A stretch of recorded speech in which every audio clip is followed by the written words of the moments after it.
वंदनीय संत समाज, धर्म प्रेमी बंधुओं, श्रद्धा मूर्ति माँ बहन,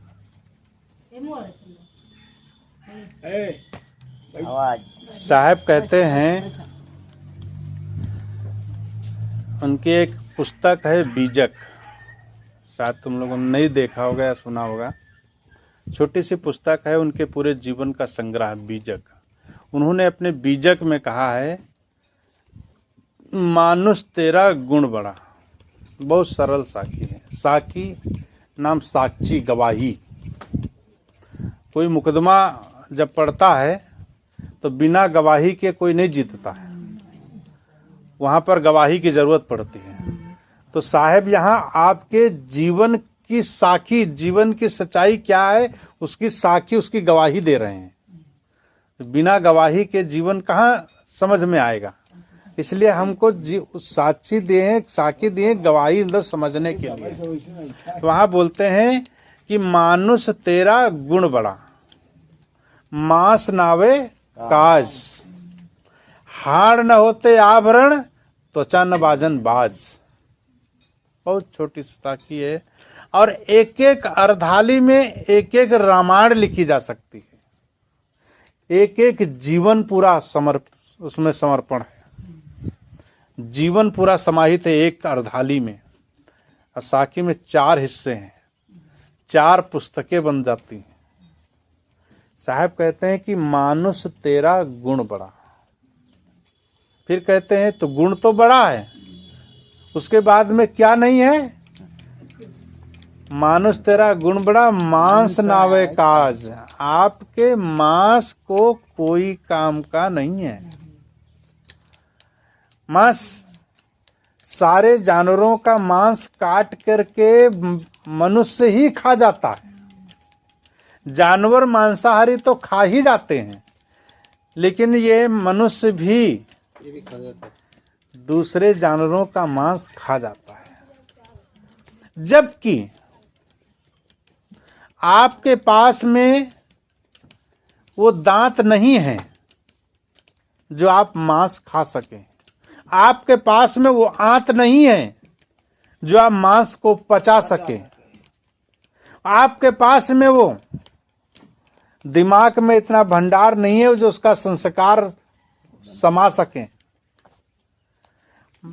दूसरे जानवर का मांस खाने से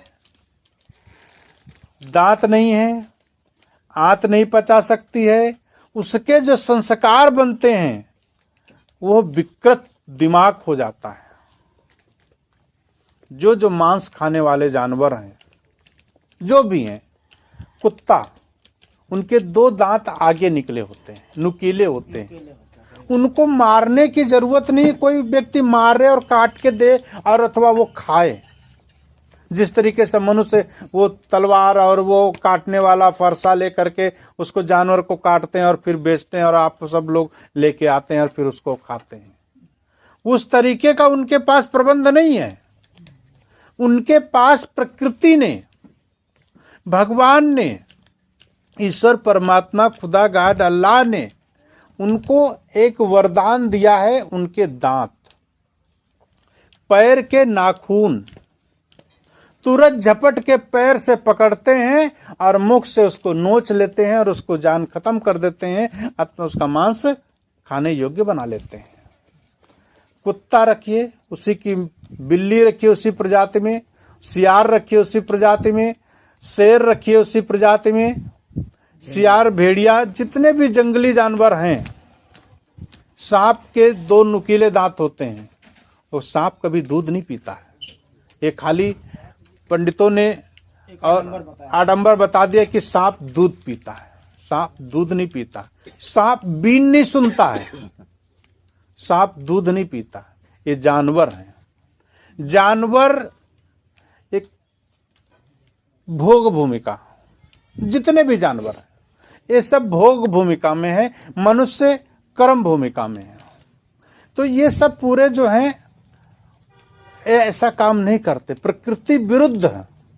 प्रकृति के विरुद्ध एक भी काम नहीं करते वो। लेकिन मनुष्य प्रकृति के विरुद्ध भी करता है, मनुष्य कृति के भी विरुद्ध करता है।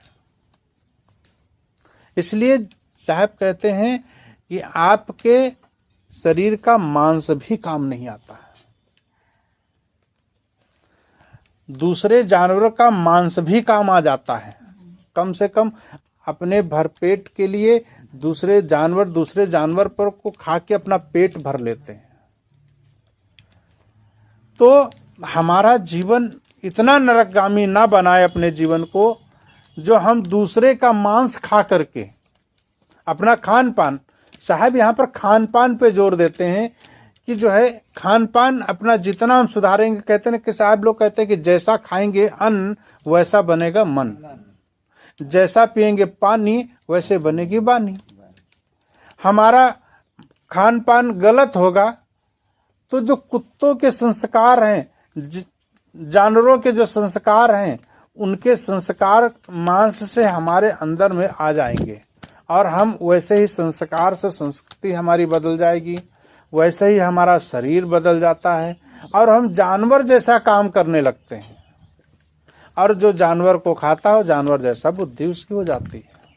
हमारी आंत नहीं है, पचाने की शक्ति नहीं है हमारे आंख। इसमें कहते का अंकुर भखे सुमानवा, किसी ने कहा है कि अंकुर भखे सुमानवा, मांस भखे सुस्वान, अंकुर मांस दोनों भखे सदा नरक परमान। तो आप कहते हैं कि अंकुर, जितने अंकुरित चीजें हैं, अन्न है जो जिसमें अंकुरित हो जाता है, अर्थात आग हवा मिट्टी पानी आकाश, मतलब 5 तत्वों से निर्मित, उसमें मिट्टी में डाल दीजिए, उसमें पानी डाल दीजिए, हवा लग जाएगी, थोड़ा सा प्रकाश लग जाएगा, उसमें से अंकुरित हो जाएगा और अंकुरित होकर के वो बीज में के अंदर वृक्ष समाहित होता है और वो वृक्ष बन जाता है, हरा भरा हो जाता है। अंकुर भके, जो अंकुरित चीजें हैं, अन्न है, वो जो खाता है, अंकुर भके सो मानव, उस मनुष्य की श्रेणी में आता है। मांस भके सो स्वान, स्वान नाम कुत्ता, जो मांस को कुत्ता के प्रजाति में डाल दिया है, जो मांस खाता है वो कुत्तों की प्रजाति में आता है, जो कुत्तों की प्रजाति में आता है। और अंकुर और मांस दोनों अगर भक्षण करता है, इधर मुंह लटका देता है, इधर मुंह चिपका देता है, इधर मांस भी खा लेता है, इधर अंडे भी खा लेता है, इधर अन्न भी खा लेता है, तो उसको नरक प्रमाण, उसका प्रमाणित है कि वो नरकगामी होगा। नरक, अब हमें नरक और स्वर्ग कहाँ मिलेगा? हम कल्पना करते हैं कि ऊपर में जो हमारे बूढ़े लोग, आज के जो पहले लोगों ने हमने सुन रखा है कि नरक ऊपर है और वहाँ पर बहुत बड़े बड़े भाला, बहुत गर्म तेल, बहुत गर्म पानी उबलता हुआ रखा है, और जब हम नरक में जाएंगे तो वहाँ पर हमें तेल से गुजरना होगा, हमें वहाँ से बहुत गलत बहुत कड़ी कड़ी यातनाएं दी जाएंगी। ऐसा हमने किससे सुन रखा है? बूढ़े लोगों से। और स्वर्ग में सुंदर परियां होंगी, सुंदर जो यहाँ पर हम नहीं भोग पाए हैं वो वहाँ पर मिलेगा। सुंदर सुंदर खाने को मिलेगा, सुंदर सुंदर पहनने को मिलेंगे, सुंदर नारियां मिलेंगी, सुंदर नर मिलेंगे। ऐसा कल्पना हमने किया है। ऐसी कल्पना क्यों किया? क्योंकि ऐसी कल्पना हम यहाँ पर भोग नहीं पाए हैं और कल्पना ही किया है, इसलिए हम स्वर्ग में वो कल्पना करते हैं। तो ये सिर्फ हमने कहानी सुन रखा है। जिस तरीके से लोरी सुनाई जाती है छोटे बच्चों को, उस तरीके से हमको डराया गया, धमकाया गया है कि तुम गलत काम करोगे तो तुमको गरम तेल खौलते हुए तेल में तुमको डाल दिया जाएगा, भगवान वहां डाल देंगे वहां पर। किस लिए? कि तुम गलत काम मत करो। किंतु जब हमारा मन मस्तिष्क मजबूत हो जाता है, संस्कार मजबूत हो जाते हैं, बलिष्ठ हो जाते हैं, तब हमें समझ में आता है कि नरक ऊपर नहीं है, स्वर्ग ऊपर नहीं है। जब हमें नरक और स्वर्ग का पता लग जाता है, किसके द्वारा? संतों के द्वारा, गुरुजनों के द्वारा, पुस्तकों के द्वारा, धार्मिक पुस्तकों के द्वारा, धर्म ग्रंथों के द्वारा, जो संत गुरुजनों ने, त्यागी तपस्वियों ने जो लिखा है, उसके द्वारा हमें पता चलता है कि स्वर्ग ऊपर नहीं है, नरक ऊपर नहीं है। ये जो जीवन हमारा है वही स्वर्ग और वही नरक भोगना पड़ता है। इसलिए साहब कहते हैं कि मानुष तेरा गुण बड़ा। ये गुण के ऊपर में बात कहते हैं। साहब कहते हैं कि कर्म ही तेरी पूजा है। मंदिर में जाकर के पूजा करोगे, घंटी बजाओगे, यातना करोगे और आरती करोगे, वो एक हमारी प्राथमिक पूजा है।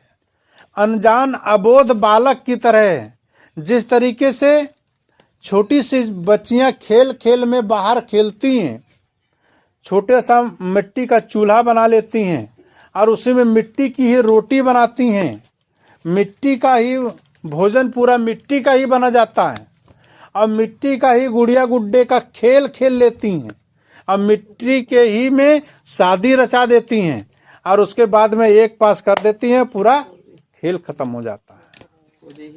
तो ये जो हमारा जो गुड़िया गुड्डा का खेल जीवन नहीं है। तो स्वर्ग और नरक की जो कामना हम ऊपर करते हैं वो वहां नहीं है। हमारा जीवन ही कर्म ही पूजा है। देवी और देवताओं की पूजा वहां सिर्फ केवल एक प्राथमिकता है। हमारा मन मस्तिष्क वहां पर लगाने की प्राथमिकता है। और जब मन मस्तिष्क हमारा जब मजबूत हो जाता है तो अपने तरफ लौटने का प्रयास करें हम। किस लिए? अपने जीवन को संभालने के लिए, अपने जीवन को समझने के लिए, बुरी आदतों को छोड़ने के लिए और अच्छी आदतें अपने अंदर समाहित करने के लिए। ये चीजें जब हमें मिलेगी, इसीलिए साहब कहते तेरा गुण बड़ा है, आपके शरीर का कुछ भी नहीं बन सकता। फिर साहब कहते हैं कि कम से कम दूसरे जानवरों का जो खाल होती है उसकी ढोलक बन सकती है। दूसरे के जानवरों की खाल को ढोलक बना सकते हैं, नगाड़े बना सकते हैं, अर्थात खंजड़ी बना सकते हैं। हम कुछ ना कुछ उसकी आवाजें निकालते हैं और वो बजाते हैं। शेर की खाल पे पहले के ऋषि मुनि लोग तपस्या कर लेते थे। आदमी की खाल पे कौन तपस्या करेगा, वो तो सड़ जाएगी। मांस भी तेरा काम नहीं आया, तुम्हारी खाल भी काम नहीं आई।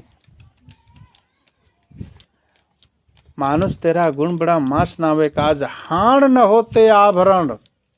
तुम्हारे हड्डियों के बर्तन भी नहीं बनते, तुम्हारे हड्डियों के आभूषण भी नहीं बनते। कम से कम हाथी के दांत के ब्रश तो बन जाते, हाथी के दांत के चूड़ियां तो बन जाती, हाथी के दांत के कंगन बन जाते हैं, दांत लगाए जाते हैं। उनके हड्डियों से आप जो मंजन करते हैं कम से कम वो तो बन जाता है। एक कोलगेट तो देखे, कोलगेट जितना सफेद में कोलगेट आता, उसमें जितने भी जानवरों की हड्डी पीस करके दांत मतलब हड्डी को हड्डी से चमकाने का एक पाउडर बनाया जाता है। तो कम से कम उनके हड्डियों से ये काम हो जाता, और हमारी हड्डी से वो भी नहीं होता। हाड़ न होते आवरण, त्वचा न बाजन बाज। ये हमारी खाल भी बजने के काम नहीं है। तो है क्या, किस काम का ये शरीर है? दूसरे जानवरों को खाने को भी नहीं दिया जाता, वो भी मिट्टी में गड़ा दिया जाता, दबा दिया जाता है और अग्नि में जला दिया जाता है, पानी में बहा दिया जाता है। कम से कम पानी वाला तो ठीक ही है, कम से कम मछली का भोजन तो हो जाता है। बाद में मरने के बाद कम से कम वो इतना ही दान हो जाता है।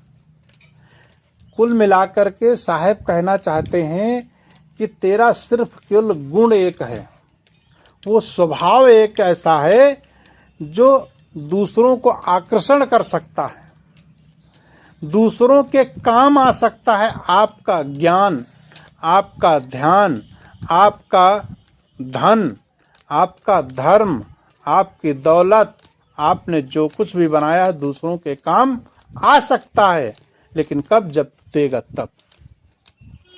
इसलिए साहब कहते हैं कि गुण की पूजा करो, कर्म करो कर्म। वहां दूसरे योनि में भोग भूमिका, यहाँ कर्म की भूमिका। इसलिए हम जितना हो सके अपने परिवार में रह करके एक दूसरे की सेवा करें, एक दूसरे का समर्पण की भावना से जिए। और जितना ही हम इसमें जीने का प्रयास करेंगे उतनी हमारी भक्ति मजबूत होगी। भक्ति क्या है? भक्ति करे कोई सूरमा, कोई बिरले, कोई गांव में कौन कौन भक्ति करता है, कौन गुरु नाम लेता है? बहुत बिरले लोग। नाम लेने वाले भी बहुत मिलेंगे, कंठी बांधने वाले भी बहुत मिलेंगे, साहेब और सतनाम कहने वाले भी बहुत मिलेंगे, लेकिन सही तरीके से साहेब के बनाए हुए रास्ते पर चलने वाले बिरले मिलेंगे, लाखों में एक।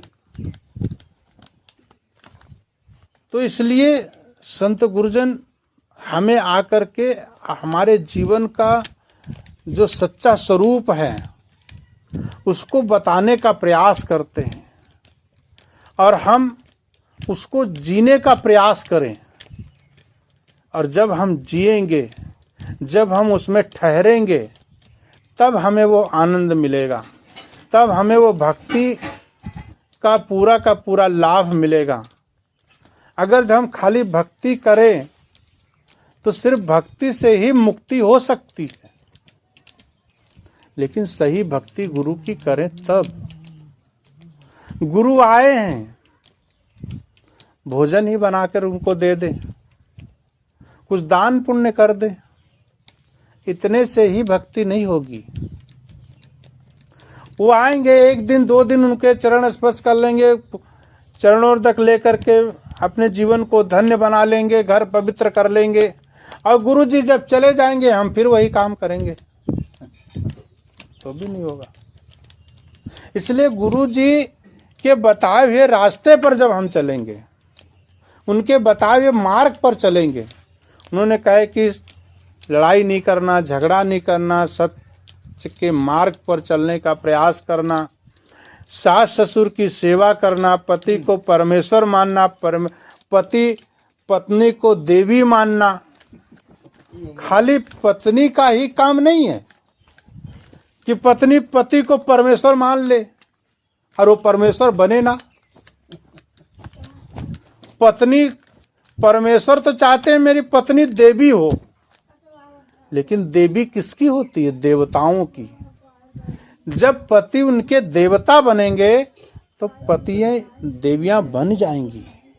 उन्होंने अपने परिवार को छोड़ करके, उन्होंने अपने पूरे सखी सहेली, माता पिता, जिन्होंने 20 से 25 साल उस घर में रह करके पूरा का पूरा मन वहाँ पर किए, भाई का प्यार, बहन का प्यार, माँ का प्यार, पिता का प्यार, घर का, परिवार का सारा मोह तोड़ करके एक पति के संग में लग गई। कितना बड़ा त्याग है! उस त्याग का बलिदान है। आपके परिवार को उन्होंने जन्म दिया, आपके परिवार का उन्होंने लालन पालन किया, आपके परिवार को बनाया, तो आपका कर्तव्य क्या बनता है? आपको देवता बनने की जरूरत है। और जब आप देवता बनेंगे तो पत्नी क्यों नहीं देवी बनेगी? इसलिए पति परमेश्वर बने, पत्नी परमेश्वर की पूजा करे, लेकिन पति का धर्म है पत्नी को देवी माने। तब जिस तरीके से एक साइकिल होती, साइकिल अगर एक पहिए में हवा ना हो और चलाना चाहे तो साइकिल नहीं चलती। इसलिए पति पत्नी एक दोनों साइकिल के एक दूसरे के पहिया हैं। दोनों सही होंगे तो दोनों बराबर चलेंगे। इसलिए हमें ज़रूरत है भक्ति का मार्ग जो हमने सींचा, जो हमने संभाला, जो हमने संत गुरुजनों के द्वारा हमने जो पिया, जो हमने अपने जीवन में धारण किया है, उनसे शिक्षा दीक्षा ले करके, सत्संग साहित्य साधन से ले करके हमने जो कुछ भी किया है भक्ति के लिए, उसको पूर्ण रूप से हमें समर्पण के भावना से अपने जीवन में उतारने का प्रयास करेंगे। जब तब हमें भक्ति का लाभ पूरा मिलेगा, भक्ति का हमें पूरा आनंद तब मिलेगा। ऐसे ही अगर हम चाहें तो भक्ति का लाभ न मिलेगा। भक्ति का लाभ तभी मिलेगा जब हमारा पूरा का पूरा जीवन संत गुरुजनों के चरणों में हमारे मन की डोरी की समर्पण की भावना हो जाएगी। समर्पण नाम किसे कहते हैं? समर्पण, एक छोटा सा शब्द समर्पण। समर्पण करता है मां की गोद में बच्चा अपने आप को, बहुत समर्पण करता है। मां की गोद में बच्चा इस तरीके से समर्पण करता है, अगर कहीं उसे कोई डरावने की आवाज जरा सा आती है, इतनी दौड़ करके मां की गोद में अपने आप को डाल देता है, उसे कोई चिंता न रहती है। मां उसकी पूरा का पूरा सुरक्षा करती है। यह समर्पण है। इसी तरीके से अपने आप को गुरु के चरणों में डाल देने की जरूरत है। अब बोलोगे कि गुरु तो राजनाथ गांव में रहते हैं, आज तो 20 साल बाद मिले, क्या डालूं अपने आप को? गुरु तो गुम हो गए। गुरु गुम हो गए, गुरु नाम नहीं गुम हुआ ना। गुरु कहते किसे? शरीर को थोड़ी कहते हैं। गु नाम अंधकार, रू नाम प्रकाश। जो अंधकार से प्रकाश की तरफ लाए वो शब्द ही गुरु है। आज जो हम भले गुरु कहते ना कि गुरु बसे बनारसी, शिष्य समंदर तीर, बिसरावे बिसरे नहीं जो गुण होए शरीर। गुरु बनारस में बसता है और शिष्य समंदर के पार रहता है। साहब कहते हैं जो गुरु बसे बनारसी, शिष्य समंदर तीर, बिसराए बिसरे नहीं। हमारे शरीर में वो जो गुण है, जो हमें जो ताकत दिए हैं गुरु ने, हमें शब्द का जो ज्ञान दिए हैं, जो मंत्र दिए हैं, जो मंत्रणा दिए, जो सलाह दिए हैं, वो बिसरता नहीं है। क्या गुरु का शरीर ना रहेगा जीवन में, इस संसार में शरीर नहीं रहेगा तो क्या गुरु पद खत्म हो जाएगा? क्या गुरु तत्व खत्म हो जाएगा? नहीं होगा ना। इसलिए जो गुरु से हमें मंत्र मिला है, गुरु से हमें जो सलाह मिली है, गुरु से हमें जीवन जीने की कला मिली है, संतों के द्वारा हमें जीवन जीने की कला मिली है, वो हमसे न भूली जाएगी। क्यों नहीं भूली जाएगी? क्योंकि हमने शिष्यत्व को धारण किया है। शिष्य माने गुरु होता है। साहब कहते हैं कि शिष्य माने गुरु होता है, गुरु माने शिष्य ना है। अगर शिष्य बोलता है कि हमारे गुरु ये हैं, तो वह गुरु है।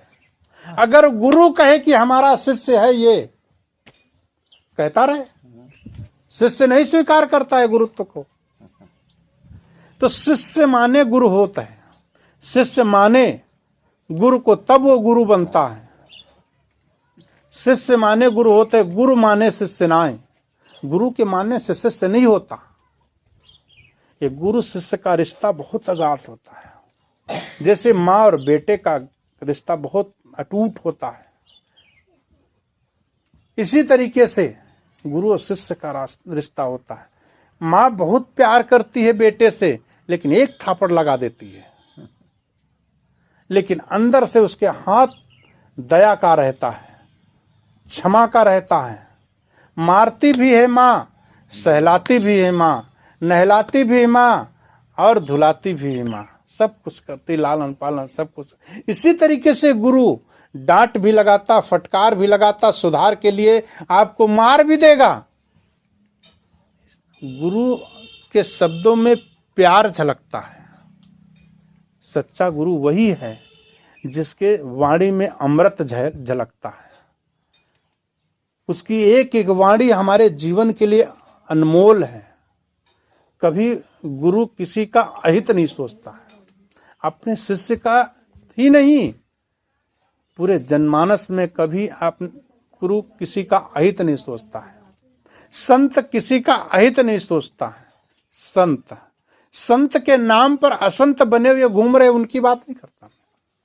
संत के नाम पर जो वेश पहन करके घूम रहे, उनकी बात। संत के नाम पर भीख मांग रहे हैं, जा करके अपने पेट को पाल रहे हैं, संत के नाम को बदनाम कर रहे हैं, उनकी बात नहीं। संत संत किसे? संत हृदय नवनीत समाना। संत का हृदय एक बहुत कोमल होता है, बहुत निश्चल होता है, उसमें हर व्यक्ति अपने आप को समाहित कर सकता है। वह गुण संत में होता है। वह संत कैसे होगा? जब वो खुद त्याग करेगा, तपस्या करेगा, बल से अपने आप को निश्चल करेगा, मन को रोज मलेगा ध्यान में, ज्ञान में, समाधि में, तब वह संत होता। और संत वहां पर शिष्य अपने आप को समर्पण करता है, तब वह भक्ति की खुशबू निकलती है शिष्य के अंदर से। इसलिए समर्पण की जरूरत होती है। इसलिए हमारा जीवन, इसलिए साहब कहते हैं कि मानुष तेरा गुण बड़ा। ये गुण बड़ा है आपका। ये आपके शरीर, ये हमारा शरीर, ये कोई काम का नहीं है। अभी शरीर की एक एक चीज फाड़ दिया जाए तो मेरा ही शरीर आपको बड़ा पूज्य लगता है, संत गुरुजनों को बड़ा पूज्य लगता है। अभी चरण धो करके पीते, लेकिन इसी शरीर पे अगर कोई कुल्हाड़ी मार दे तो, इसी शरीर से अभी पीप बहने लगे, मवाद बहने लगे, कोई काम का है? काम का। कुल मिला के इस शरीर काम का नहीं है। इस शरीर के अंदर जो गुण है उनकी पूजा हो रही है। इस शरीर के अंदर जो गुण है उनके चरण धो के पिए जा रहे हैं, सबके नहीं। इसलिए साहब कहते हैं गुण बड़ा है। अपने अंदर में वो गुण लाने का प्रयत्न करें, अपने अंदर में वो चीज लाने का प्रयत्न करेंगे तो आपके घर में ही सासू बड़ी प्यारी लगेगी बहू को। ननद और भौजाई का जो रिश्ता है बहुत क्लियर है, बहुत लोग पूरे प्रदर्शित है झगड़े का प्रतीक। झगड़े का प्रतीक है ननद भौज। क्यों? क्योंकि वो भाभी जो आई है वो पूरे को छोड़ के आई है और ननद पूरे को छोड़ के जा रही है। जा रही है तो जब तक रहेगी तब तक तो अपना डंका बजाएगी ना। और वो आ रही है और सब कुछ छोड़ के तो अपना हक जमाएगी ना। तो वो हक लेना चाहती है और वो हक जमाना चाहती है, दोनों में झगड़ा इसीलिए होता है। वो सोच ले कि हमें यहाँ नहीं रहना है तो काहे को झगड़ा होगा। 4 दिन की चांदनी फिर अंधेरी रात, तू तो चली जाएगी, मेरा ही राज्य होगा। तो तू भी तो सहले, भाभी तो सहले, थोड़ा सा 2 साल 4 साल रह ले, वो तो चली जाएगी। तो ऐसी भावना अगर जो होगी तो ननद और भौजाई में कोई बहुत बड़ी झगड़े की जड़ नहीं है, सिर्फ केवल मैं और मेरा का झगड़ा है। वो अधिकार पाना चाहती है और वो अधिकार जमाना चाहती है। मैं इस घर की बेटी हूं और मैं इस घर की बहू हूं, इसलिए झगड़ा होता है। इसलिए परिवार को सही और परिवार को सही तरीके से चलाना है तो सास ससुर की सेवा करके, अपने परिवार में पति को, बच्चों को सही तरीके से लालन पालन करके, क्योंकि आपके प्रति पूरा घर है। आप घर की देवी हैं, आप घर की जननी हैं, आप घर की मालकिन हैं। आप घर की दिया जिस तरीके से उजाला होता है, घर में अगर नारी ना हो, खाली नर ही नर रह रहे हो, वहाँ पुरुष ही पुरुष रह रहे हो, तो घर शमशान तरीके से लगता है। इसलिए आप उस घर की देवी हैं तो अपने आप की गरिमा को बरकरार रख करके जीवन जीने का प्रयास करें। लेकिन देवी कब रहेगी? मैं बताया ना, जब देवता सही रहेंगे तभी देवी रहेगी। देवता दारू पी करके आएंगे, उठाएंगे डंडा, देवी को मारेंगे तो क्या देवी? तो देवी थोड़ी बनेगी, वो चंडी बन जाएगी, वो ज्वाला बन जाएगी। और जब विकराल रूप अपना धारण करेगी तब झगड़े, तब घर में क्या होगा? महाभारत होगा ही होगा। तलवार निकलेगी। इसलिए आपस में ये सामंजस्य जब अच्छा रहेगा, आपस में जब ये समता की भावना होगी, और जब समता की भावना होगी तब ही घर हमारा स्वर्ग बनेगा। जिस घर स्वर्ग की हम ऊपर कल्पना करते हैं वो स्वर्ग आपके घर में आएगा, तब लोग बोलेंगे उनकी बहू तो देवी समान है, उनका पति तो, आपके यहाँ पति तो बिल्कुल देवता है, आपके ससुर तो बिल्कुल मस्त रहते हैं, अच्छे रहते हैं, कुछ नहीं बोलते। कभी कभी ससुर को चाहिए अपनी बहू की बड़ाई कर देना चाहिए। रोटी लेना है ना, झूठी सही, रोटी लेना है ना, झूठा तो रोटी लेना है तो कभी बहू की बुराई मत करो। पतियों से मेरा निवेदन है, पति कभी भी अपने पत्नी की मायके की बुराई ना करें। आप उनके मायके की आप बुराई करेंगे, दिमाग खराब हो जाएगा। कभी भी तलवार निकल जाएगी। कभी भी कोई भी नारी अपने मायके की बुराई सुनना नहीं चाहती, झूठे बड़ाई करे। इसलिए मम्मा पापा आप उसको दूसरे के मनोबल को बढ़ाने के लिए पतियों से मेरा अनुरोध है, ससुर से मेरा अनुरोध है कि आप उन्हें जो मान बढ़ाई सब चाहते हैं, आपको रोटी लेना है, आपको सेवा लेनी है, तो उनकी बड़ाई करो। सुबह उठो, किसी से बात करो, मेरी बहू बहुत अच्छी है, मुझे बहुत अच्छा खाना देती है, मेरा बिस्तर बिछाती है। तो जब आप ऐसी बातें करेंगी, सासू करेगी, ससुर करेगा, तब वो लोग सुनेंगे और लोग सुन करके फिर बहू से बताएंगे। कहीं छुपे छुपे से बहू भी सुन लेगी तो कल तुम्हारा बिस्तर लगा देगी, कल तुमको पानी दे देगी।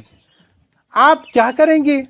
आप बगल में सासू और सासू, चार सासू जहाँ एक पास हुई, तहाँ एक बहू की अपनी, दूसरे बहू की तीसरे, तीसरे की बहू चौथे की, वो पूरा टोटल अपना जो है खजाना चालू कर देंगे राम कहानी। तो ऐसा काम करेंगे अगर जो, क्योंकि आप भी कभी बहू थी, आप भी जब कभी बहू थी, तो आप जो बहू है आज तो कभी सास बनेगी। इसलिए तैयार रहें आप अपने जीवन जीने के लिए। इसलिए सास ससुर बहू देवर जेठानी और भाभीियों लोगों इसमें सामंजस्य बना करके अगर हम परिवार को जिएंगे, तब परिवार हमारा स्वर्ग बनेगा।